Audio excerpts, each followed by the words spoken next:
वैसे भी जो लोग आते हैं क्लास में सुनते रिकॉर्डिंग भी, जो नहीं आते फिर कुछ नहीं सुनते। ठीक है।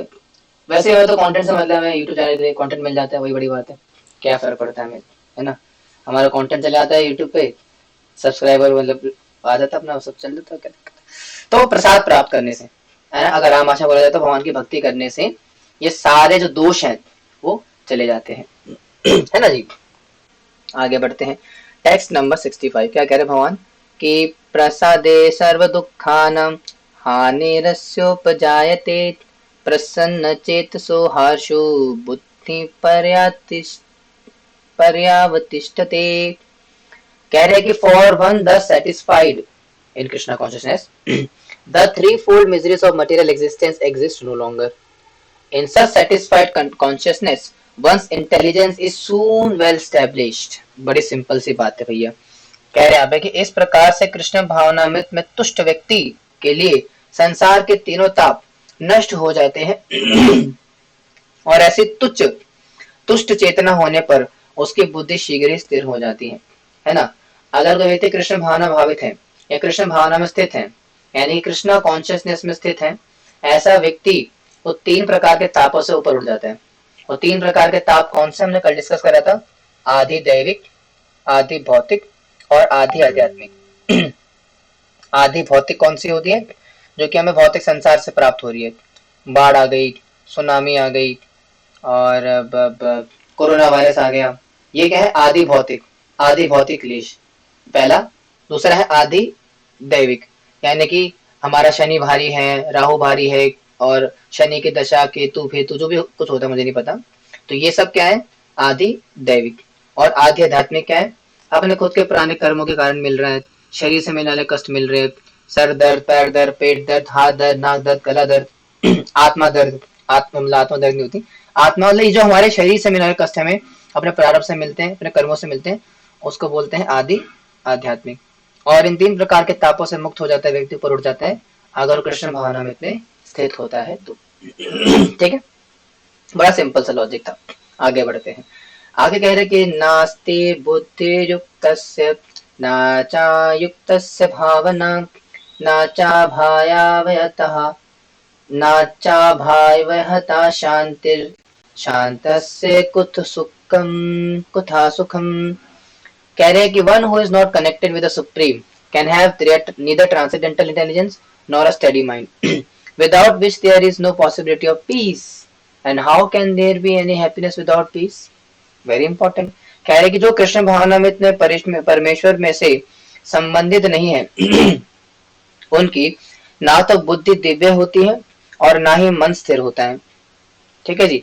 अगर कृष्ण भावना में स्थित नहीं हो, if you are not Krishna conscious, अगर आप कृष्णा कॉन्शियस व्यक्ति नहीं है, तो ना तो आपका बुद्धि और ना ही मन वो दिव्य चेतना में होगा, और क्या कहते हैं ट्रांसेंडेंस में स्थित होगा, जिसके बिना शांति की कोई संभावना नहीं है।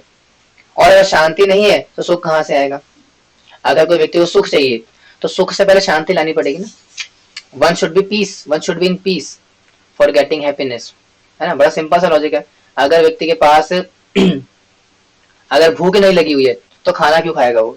तो वैसे ही जब तक शांत नहीं है तो खुशी कहाँ से आएगी, है ना। तो खुश होने के लिए शांत होना पड़ता है थोड़ा सा, रजोगुण में सुख नहीं आता। ठीक है, तो भगवान उसको वही बता रहे।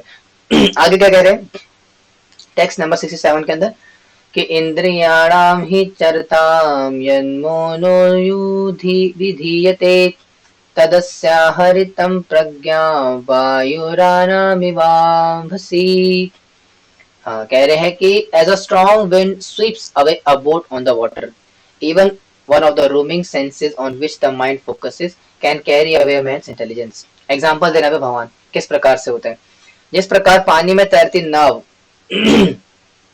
को प्रचंड वायु दूर बहा ले जाती है, उसी प्रकार विचरणशील इंद्रियों में से कोई एक जिस पर मन निरंतर लगा रहता है मनुष्य की बुद्धि को हर ले जाती है। यानी जिस प्रकार से नदी होती है, नदी के ऊपर एक छोटी सी नाव है, ठीक है। अब जब नाव नदी में बह रही है और अगर मान लो कि बहुत जोर का आंधी का झोंका आता है, आंधी का तूफान आता है, हवा का झोंका आता है, तो उससे क्या होगा वो हवा का झोंका या तूफान क्या करेगा, उस छोटी सी नाव को बहा करके ले जाएगा। उसी प्रकार से अगर हमारी इंद्रियां कोई भी इंद्री किसी पर्टिकुलर इंद्रिय विषय वस्तु से चिपक चुकी है, तो हमारा मन क्या करेगा, हमें वहीं ले जाएगा। जैसे मान लीजिए अगर आप किसी रास्ते से जा रहे थे, भेलपूरी खा रहे थे, और आपको एक देवी जी दिख गई लाल साड़ी में, है ना, सुंदर से वेशभूषा में, और लहराते बाल, काली काली जुल्फे, काली काली आंखें, ये काली काली आंखें ठीक है, आपको दिख गई तो क्या होगा, इंद्रिया चली गई, पहले कौन सी इंद्रिया गई, आंखें, नेत्र चले गए।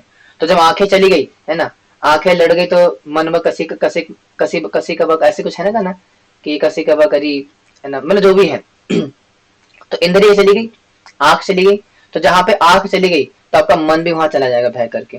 जिस प्रकार से हवा, तूफान क्या होता है, एक नदी, सॉरी एक बोट को भाग के ले जाता है, उसी प्रकार से अगर आपकी एक भी इंद्रिय विषय के संपर्क में आती है तो उसे भाग के ले जाती है आपके मन के साथ साथ। ये बता रहे भगवान। ठीक है, समझ में आती है बात। आगे क्या कह रहे हैं, आगे कह रहे हैं कि तस्मादस्य महाबाहो निग्रहीतानि सर्वशा इंद्रियार्थोभ्यस्तस्य तस्य प्रज्ञा प्रतिष्ठिता। Therefore, O mighty armed, one whose senses are restrained from their objects is certainly of steady intelligence. कह रहे हैं अतः है महाबाहु, जिस पुरुष की इंद्रियां अपने अपने विषयों में सब प्रकार से विरत होकर उसके वश में है, उसकी बुद्धि निसंदेह स्थिर है। यानी कि बेसिकली जिस व्यक्ति ने अपने सेंसेस को कंट्रोल कर लिया है, अपने सेंसेस को बचा कर रखी है, मतलब इंद्रिय विषय की वस्तु में नहीं लगाता, भोग की वस्तु में नहीं लगाता, ऐसा व्यक्ति स्थिर चित्त है, उसकी बुद्धि कंट्रोल में है। ठीक है, तो यानी कि हमें अपने सेंसेस को कंट्रोल करना पड़ेगा। अगर हम चाहते हैं कि हमारा मन शांत रहे, हमारा मन आत्मा सब शांत रहे, तो उसके लिए कम से कम इतना तो करना पड़ेगा कि इंद्रियों को नियंत्रण करना पड़ेगा। और इंद्रिया नियंत्रण कैसे होती है अभी बताया था आगे, भगवान की भक्ति करके, कृष्णा कॉन्शियसनेस का पालन करके।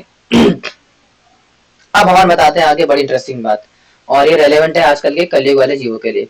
क्या है, इस वर्ष को चाहो तो आप याद भी कर सकते हो, बहुत ही आसान और बड़ा ही प्यारा वर्ष है। कह रहे हैं भगवान की, या निशा सर्वभूतानां तस्यां जागृति संयमी यस्यां जागृति भूतानि सा निशा पश्यतो मुने। What is night for all beings is the time of awakening of the self-control, and the time of awakening for all beings is night for the introspective sage. कह रहे कि जो सब जीवों के लिए रात्रि है वह आत्म संयमी के जागने का समय है, और जो समस्त जीवों के जागने का समय है वह आध्यात्म निरीक्षक मुनि के लिए रात्रि है। बेसिकली जो व्यक्ति स्थित प्रज्ञ है या कृष्णा कॉन्शियसनेस का पालन करता है, साधक है बेसिकली, तो साधक व्यक्ति के लिए जब वो सुबह होती है, मतलब उसका जब उठने का समय, जागने का समय, तो बाहर वाले लोगों के लिए क्या है, सोने का समय। और जब इसका सोने का समय है, बाहर रहते हैं, जाग रहे होते हैं।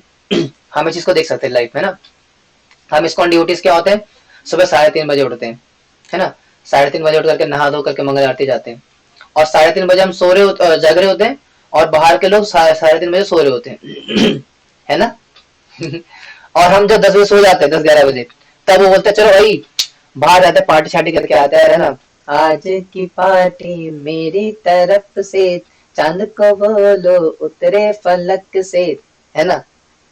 तो यही है एक आत्म संयमी व्यक्ति का और एक सांसारिक व्यक्ति के बीच में डिफरेंस क्या होता है, यही डिफरेंस होते हैं। ठीक है, जो भगवान बता रहे हैं यहाँ पे। एंड लेट्स मूव फर्दर, बड़ा ही इंपॉर्टेंट वर्स है, और सेकेंड चैप्टर का कंक्लूसिव वर्स बोल सकते हैं, जहाँ पे भगवान कंक्लूड करते हैं चैप्टर को। क्या कह रहे हैं यहाँ पे कि आप इसको बोलते हैं अभी कौन सा मीटर चला था, अनुष्ठक मीटर चल रहा था, है ना। ये कौन सा मीटर में है हाला, 70वां उपजाति, क्योंकि बड़ा वर्ष है ना, तो इसलिए उपजाति में गाते हैं इसको। कैसे गाते हैं कि आपूर्णमानम अचला प्रतिष्ठम समुद्रमापा प्रवशन्ति यत्पत् तत्कामान् प्रवशन्ति सर्वे सा शांतिमाप्नोति न कामकामी। बड़ा प्यारा वर्स है। कह रहे कि a person who is not disturbed by the incessant flow of desires that enter like rivers into the ocean, which is ever being filled but is always still, can alone achieve peace, and not the man who strives to satisfy such desires. Very important. क्या कह रहे हैं यहाँ पे जो पुरुष समुद्र में निरंतर प्रवेश करने वाली लहरी करने वाली नदियों के समान इच्छाओं के निरंतर प्रवाह से विचलित नहीं होता। जो सदा स्थिर रहता है वही शांति प्राप्त कर सकता है, वह नहीं जो ऐसे इच्छाओं को तुष्ट करने की चेष्टा करता है। यानी कि बड़ा सिंपल सा लॉजिक दे रहे भगवान कि जिस प्रकार से समुद्र होते हैं, जैसे सारी नदियां होती हैं, सारी नदियां आकर के घूम फिर के समुद्र में मिल जाती हैं और समुद्र रिमेन्स ही सेटिस्फाइड, मतलब उसमें हलचल नहीं होती। उसी प्रकार से एक आत्म संयमी व्यक्ति जो कि शांति की इच्छा रखता है, शांति चाहता है, शांति माता जी नहीं, शांति मतलब पीस अगर जो जीव व्यक्ति शांति चाहता है अपने जीवन में, तो शांति का रास्ता कैसे निकल करके आता है? अगर हम अपनी मटेरियल डिजायर्स को, अपने डिजायर्स को अपने अंदर सोख लेते हैं या उसके तरीके से उसके कंसिस्टेंट फ्लो को सह लेते हैं, जिस प्रकार से समुद्र सहता है नदियों के फ्लो को, तो उसके बाद क्या होगा, जीवन में शांति आ जाएगी। ठीक है, बड़े सिंपल सा लॉजिक है। आपका रसगुल्ला खाने का मन है तो रसगुल्ला खाने की जितनी भी डिजायर, ऐसे कई सारे डिजायर्स है, तो उन डिजायर्स को कंट्रोल करो, सहन कर लो, अपने अंदर संभालो। अगर संभाल लोगे तो शांति प्राप्त हो जाएगी। बड़ा सिंपल सा लॉजिक है भगवान, बहुत ज्यादा बड़ा साइंस नहीं इसके अंदर, बड़ा सिंपल सा है ना। आगे बढ़ते हैं। ये किसको बता रहे हैं? अर्जुन को, क्योंकि अर्जुन एक ऐसा कार्य करने वाले हैं, थर्ड चैप्टर में भी बताएंगे, क्योंकि थर्ड चैप्टर के अंदर भगवान बताएंगे कर्म योग के बारे में। तो अर्जुन को समझा रहे हैं कि कर्म योग करना है, निष्काम कर्म करना है। तो निष्काम कर्म करने में कौन कौन सी बाधाएं आ सकती है और उन बाधाओं से कैसे छुटकारा पाना है, ये दोनों भगवान अर्जुन को समझा रहे। क्या क्या बाधाएं आएंगी समझा दिया, क्या क्या उसको सहन कैसे करना आप समझा रहे हैं। ठीक है, at the last 2 versus of this chapter फिर हम थर्ड चैप्टर स्टार्ट करेंगे। कह रहे हैं कि विहाय कामन्या सर्वान् पुमान् सच्चरति निस्पृहु निर्ममो निरहंकारा सा शांतिमधिगच्छति। तो निर्ममो निरअहंकार कह रहे हैं a person who has given up all desires for sense gratification, who lives free from desires, who has given up all sense of proprietorship and is devoid of false ego, he alone can attain real peace. कौन प्राप्त कर सकता है piece को? जिस व्यक्ति ने इंद्रिय तृप्ति की समस्त इच्छाओं का परित्याग कर दिया है, जो इच्छाओं से रहित रहता है और जिसने सारी ममता त्याग दी है, बाप रे बाप, तथा अहंकार से रहित है, वही वास्तविक शांति को प्राप्त कर सकता है। यानी कि कौन कौन सा व्यक्ति जो कि इंद्रिय तृप्ति को त्याग चुका हो, संसार से जो मेरी ममता है, मेरा बच्चा, मेरी पत्नी, मेरा भाई, मेरी गर्लफ्रेंड, मेरे पड़ोसन का पति, मतलब जो भी होता है, ठीक है। यानी कि अपनी जो ममता का भावना कि मेरा मेरा मेरा मेरा मेरा, उसको त्याग देता है और अहंकार को त्याग देता है कि मैं इस मोहल्ले का मालिक हूं, मैं इस राज्य का राजा हूं, मैं सुष्मिता का पति हूं। ठीक है, तो ये जो अहंकार है, इस अहंकार को त्याग दोगे तब जाकर के जीवन में शांति आएगी। भगवान बता रहे अर्जुन को, तो ये आपके लिए भी है, सब हमारे लिए भी है कि अगर हम शांति चाहते हैं तो इस प्रकार से हमें शांति लानी चाहिए। ये फॉर्मूला उसका।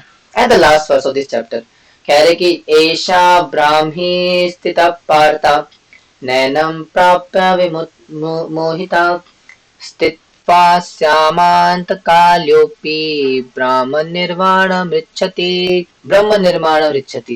कह रहे कि that is the way of the spiritual and godly life. यही तरीका है। After attaining which a man is not bewildered, if one is thus situated even at the hour of death, one can neither enter into the kingdom of God. कैसे? वह आध्यात्मिक तथा ईश्वरीय जीवन का पथ है जिसे प्राप्त करके मनुष्य मोहित नहीं होता। यदि कोई जीवन के अंतिम समय में भी इस तरह स्थित हो तो वह भगवत धाम में प्रवेश कर सकता है। And that is the very important verse of this chapter कि कोई व्यक्ति अगर इस पथ का पालन करता है, जो निष्काम कर्म योग या भक्ति योग का जो पथ है, अगर कोई इस पथ का पालन करता है as it is, mind my words, as it is, तब जा करके he can enter into the kingdom of God। ठीक है, और इसी के साथ हमारा थर्ड चैप्टर फिनिश होता है। ठीक है, काफी इंटरेस्टिंग चैप्टर था और इस चैप्टर का टेस्ट आपको क्लास के बाद मिल जाएगा। और इस चैप्टर का टेस्ट आपने कब देना है? थर्ड चैप्टर के फिनिश होने से पहले तक। फर्स्ट चैप्टर खत्म हो चुका है, फर्स्ट चैप्टर का टेस्ट एक्सेप्टेड नहीं है। ठीक है, अब सेकंड चैप्टर का टेस्ट मिलेगा आज और उसको सबमिट करना है आपने थर्ड चैप्टर के फिनिश होने से पहले तक। और थर्ड चैप्टर का फिनिश होगा 2 दिन में हो जाएगा। तो बेसिकली अगर मोटा मोटा कहा जाए तो मंडे ट्यूसडे से पहले आपका थर्ड चैप्टर आ जाना चाहिए, सेकंड चैप्टर आ जाना चाहिए। ठीक है, तो इसीलिए जो एक्टिव रहेगा वही आगे बढ़ेगा भाई, ये ढीले ढूले काम नहीं होगा ऐसे। ठीक है। हाँ जी, तो सेकंड चैप्टर में समझ में आ गया कि सेकंड चैप्टर क्या था और चीजें क्या थी। रिकॉर्डिंग को थोड़ा पॉज करना पड़ेगा क्योंकि 2 रिकॉर्डिंग अलग अलग जाएगी।